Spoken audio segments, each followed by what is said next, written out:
যুবরাজনগর বিধানসভা কেন্দ্রের অন্তর্গত ভারতীয় জনতা পার্টির যুবরাজনগর মণ্ডলের ২৭ নং বুথ এলাকায় ভারতীয় জনতা পার্টির একটি যোগদান সভা অনুষ্ঠিত হয়। ১১ই এপ্রিল বৃহস্পতিবার দুপুর আনুমানিক ৩:৩০ নাগাদ এই যোগদান সভাটি অনুষ্ঠিত হয়, যেখানে এই যোগদান সভায় ১৩ পরিবারের ৩৩ জন ভোটার সিপিআইএম দল ত্যাগ করে ভারতীয় জনতা পার্টিতে যোগদান করেন।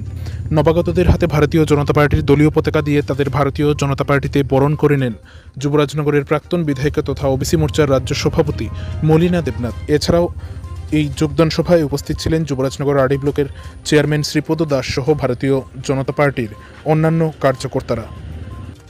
तुम्हें जानाई बीजेपी ते स्वागतम स्वागतम स्वागतम विनयेश तुम्हें जानाई बीजेपी ते स्वागतम स्वागतम स्वागतम शिल्पी रानी नाथेश तुम्हें जानाई बीजेपी ते स्वागतम स्वागतम स्वागतम सुचित एस तुम्हें जानाई बीजेपी ते स्वागतम स्वागतम स्वागतम जोली रानी दास एस तुम्हें जानाई बीजेपी ते स्वागतम स्वागतम स्वागतम विश्वजीत एस तुम्हें जानाई बीजेपी ते स्वागतम स्वागतम स्वागतम सीमा एस तुम्हें जानाई बीजेपी ते स्वागतम स्वागतम स्वागतम।